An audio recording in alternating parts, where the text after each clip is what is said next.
So hi everyone.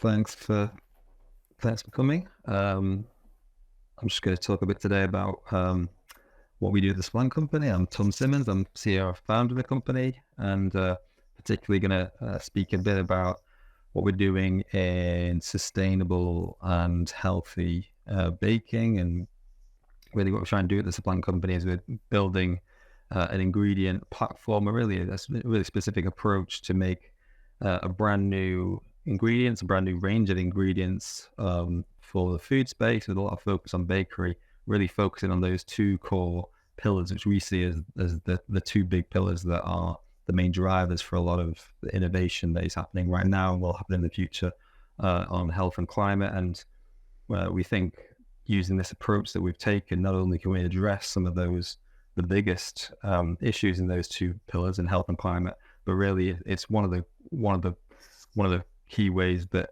many of the biggest issues there will ever be solved. You sort of have to do something like what we're doing. Really comes down to the supply chains we build and what that means for the products. And so very, very keen to talk about that today. So just to sort of set the tone for the way we think about the world, there's many issues, of course, in the food space right now. You could sort of bracket these and parcel these up in various different ways. We tend to think of them as three core areas that most of the issues of food can put into at least one of these buckets. Health, no surprise there, calories, sugar, etc. Climate, of course, the food industry widely increasingly recognized as one of the core impacts on the environment, but then likewise, conversely, one of the core tools by which we can use to redress and change impact on the environment.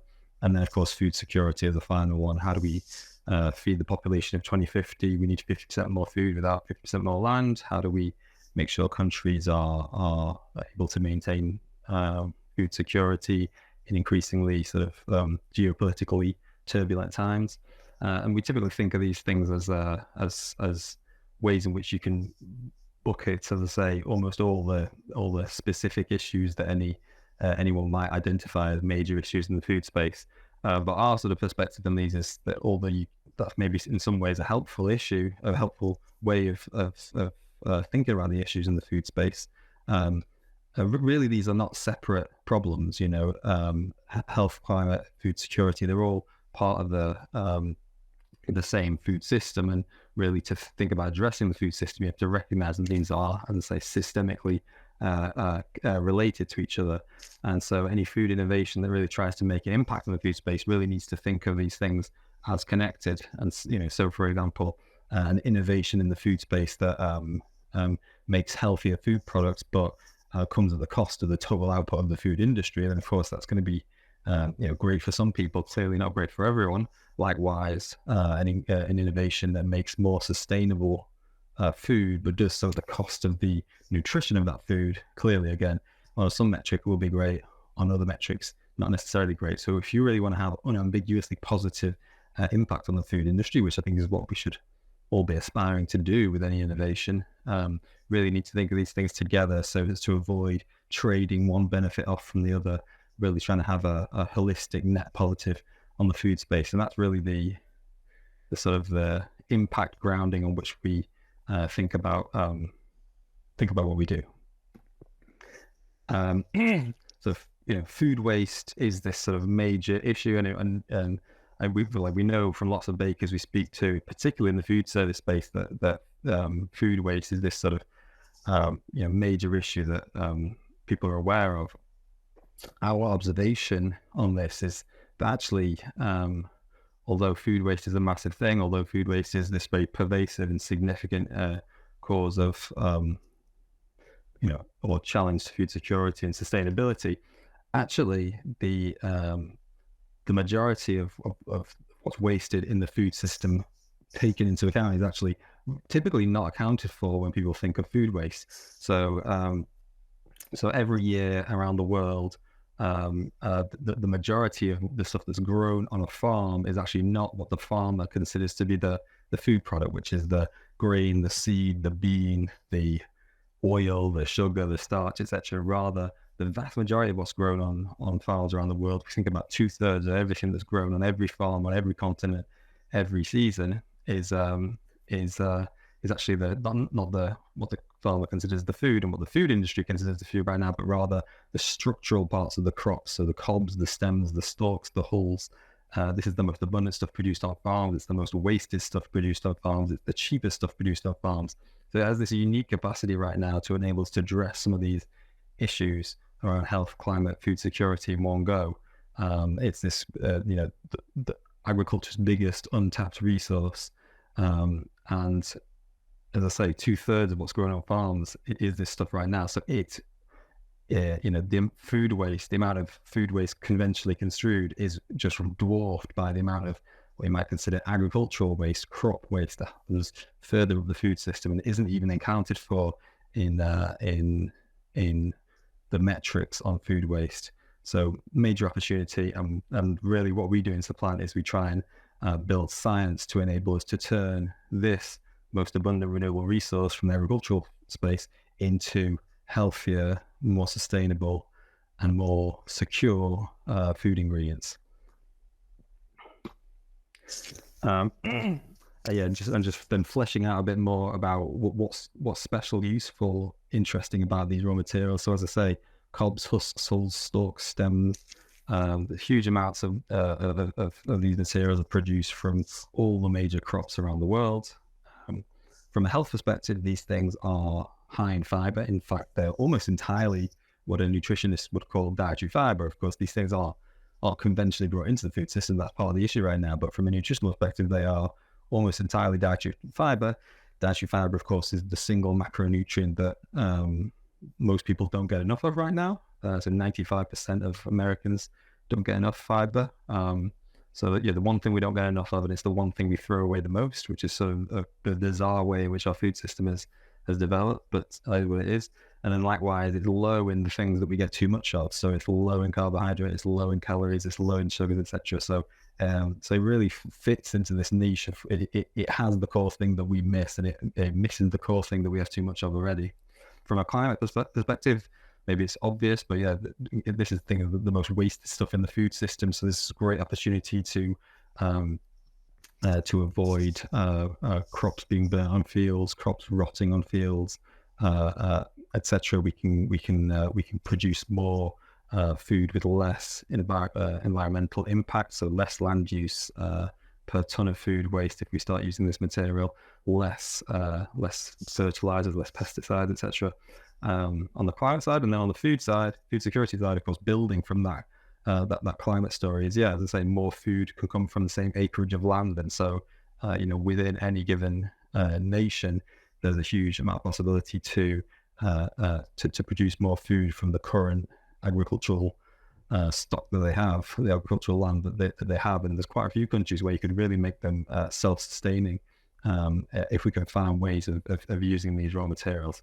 So there you go. So to sort of summarize those points, agricultural side streams, cobs, husks, hulls, stalks, stems, way more abundant than what the farmer considers the food right now from a crop. It's healthier, it can be more sustainable, it can be made to be more boost food security. And the challenge is, how on earth can we actually turn this stuff that everyone's aware of and everyone sees and then make value add ingredients that actually functionally perform in food products in a way that no one else does right now. And so that's what we do. So we build a science platform to make new ingredients from this really old resource. The science that we develop from is really science that was developed for sustainable uses of plant materials. It was sort of not the science that's typically in the toolbox of food scientists. So it was, as I say, science that was developed in academia around sustainable uses of raw materials from sustainable materials and sustainable chemicals and things like that. That was the sort of application. Sustainable fuels, those are the sort of applications that people were interested in, and it was obviously related to food space. It was sugars and its carbohydrates and its enzymes and its plants, but it's, as I say, outside the purview of most food scientists. And it's really bringing that robust, well understood, but currently not hugely well applied science outside the food space, bringing that across into the food space and using it to address really well understood and really acutely felt problems in food, but that are currently unsolved.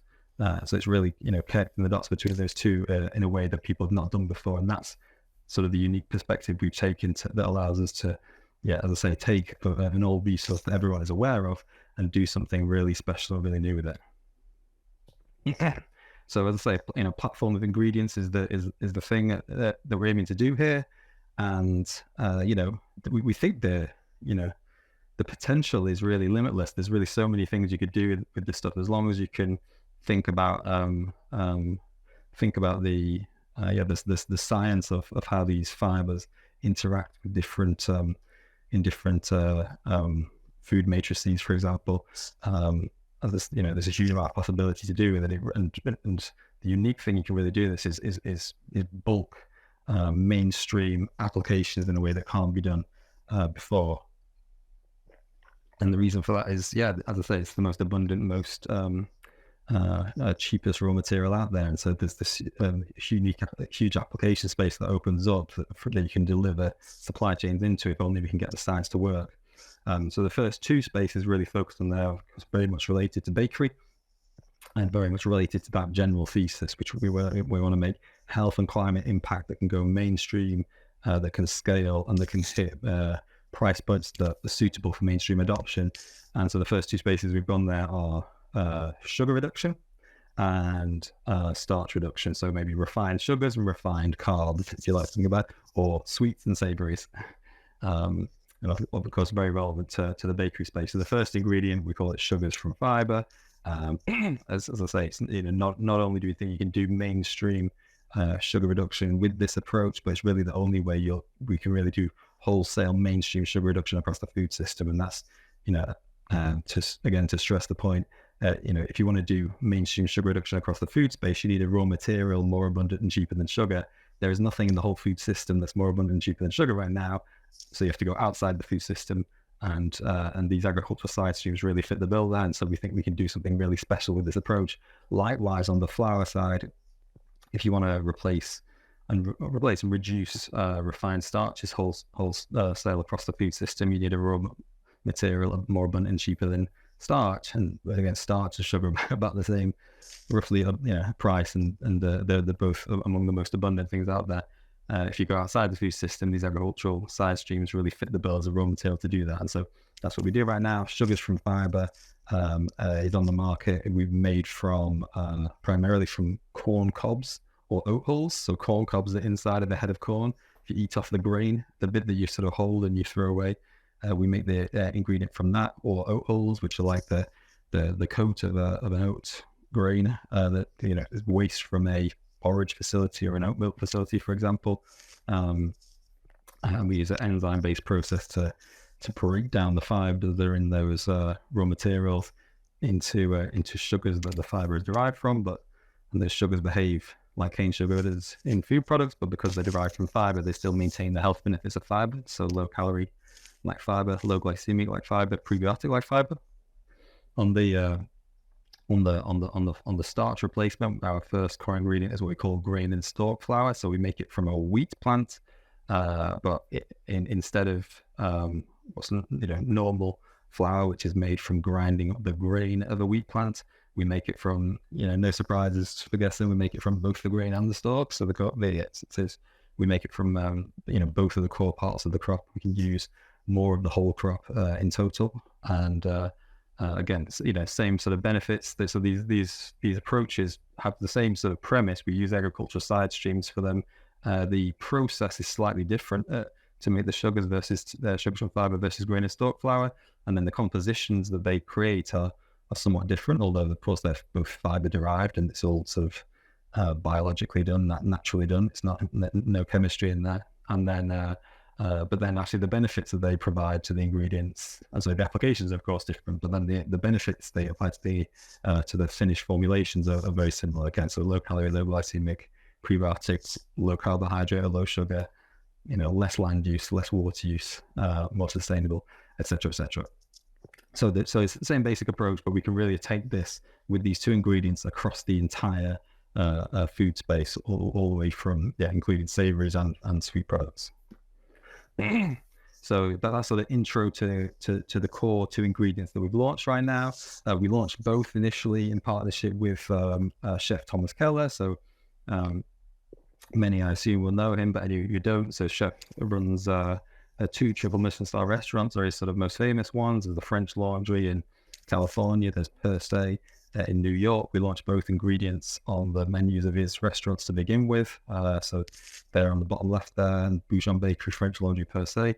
And then we've rolled out a CPG line of products with him. So 5 chocolate bars, 2 cookie flavors, shortbread cookies, and those have been in a range of different outlets across the US right now. So OTG in airports, Kroger, Erewhon, Market Choice, etc. And that was really sort of proving out that this whole approach works, and really validating the ingredients can perform to the highest standards, to the to the most refined palates, as well as then, as I say, into mainstream applications. And the supply chains work, the numbers all compute, the products work well, the consumers come back and buy more. So really sort of successful tick box of those initial launches.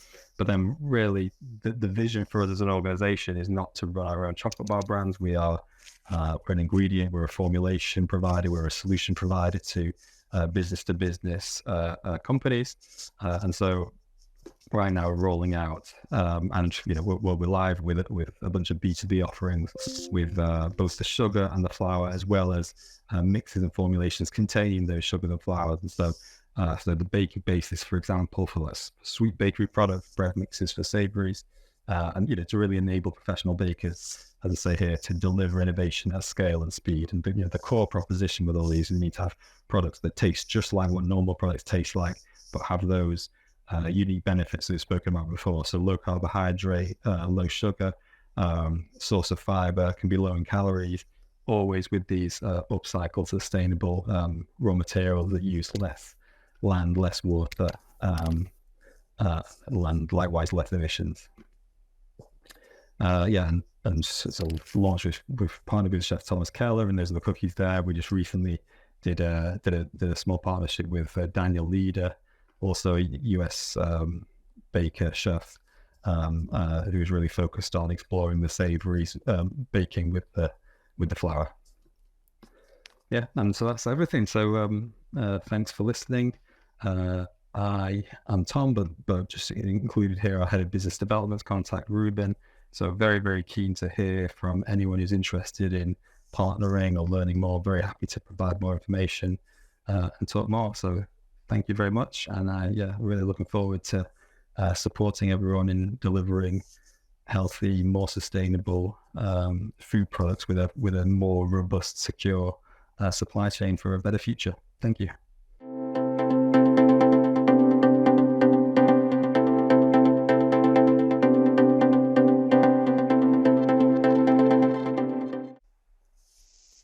Thank you so much, Tom, for taking the time to present here at Bakery Live. Why did you want to talk about upcycling here today?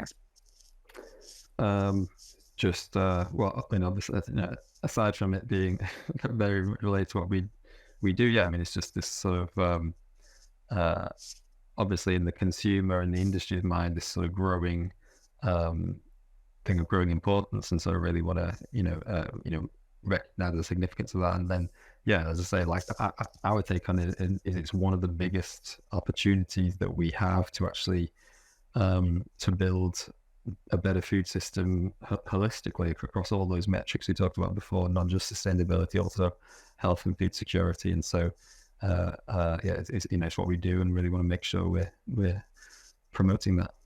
Well, we certainly appreciate you taking the time to highlight that. I was curious as well, why did you decide to found the Supplant Company, and how did that idea come about? It was so prior to this, I was in academia for about best part of a decade. So I was fairly conventional academic career trajectory, if you like, until the company started. And so I was in Scotland, in Edinburgh to begin with, and I was in Cambridge and started the business from the biochemistry department. And I always wanted to do things that were impactful. I wanted to do science and discoveries and inventions that were impactful and meaningful and, mattered. And I think I, had in my mind that academia was the way to do that. And at some point I decided that to start a business and have with the similar intention. So it wasn't really a change of sort of philosophy or anything like that in mind. It was sort of for the same reason I was wanting to be an academic, but I just sort of decided that starting the business would be a different or better way of doing it. I can imagine quite a big undertaking too. It was it's obviously very, I obviously do a lot of stuff right now that I wouldn't do if I was an academic, but if I was an academic I'd do a lot of stuff that I don't do now that I would do there. So yeah, it was a bit of a change, but as I say, the impetus behind it was sort of, funnily enough, it was basically the same. Well, it's great to see what's come out of that. At the start of your presentation, Tom, you spoke about food waste being something that we're all aware of and we're conscious of, but actually the sum of crop waste is greater. So why do you think that this appears to be something that maybe most consumers are not yet quite aware of? Yeah, it's I suppose many reasons. I suppose like an obvious one is it's not very front, right, and center. I suppose food waste, people can see it in their fridges themselves or on their plates. Maybe it's sort of unavoidable from a direct consumer experience, and probably most consumers wouldn't have a particularly. I'm sure they wouldn't be surprised that this food waste, conventionally consumed food waste in the supply chain, for example, but if you ask them to quantify how much it was, I'm sure they wouldn't have a feel. So probably people have a good feel for things that are directly in front of them. That's just how the world is. But maybe a more general statement on the crop thing. Yeah, it's a definition of, people don't think of this stuff as food right now. So it's, there is collateral damage in the process, but it's that people don't see it as an opportunity that can be used. Rather, it's just an inevitability of what gets wasted. Again, people are I think that part of it, it's not construed as food right now. That's part of the reason why it doesn't get included in the food waste numbers. But again, I'm sure also people just aren't quite aware of what they can't see. And the really interesting thing about this whole crop waste thing is if you just look at a crop, at any of the major crops, and just think about it for a second, you can see the incredible amount of if you look at a wheat plant, for example, they grow sort of fairly high, and the amount of grain that comes out of them is if you look at the size of the plant, it's really quite low. It's surprisingly how small it is, and the stalk is this big, long, huge thing. Most people aren't wandering through wheat fields on a daily basis, and so it's just not as evident, perhaps.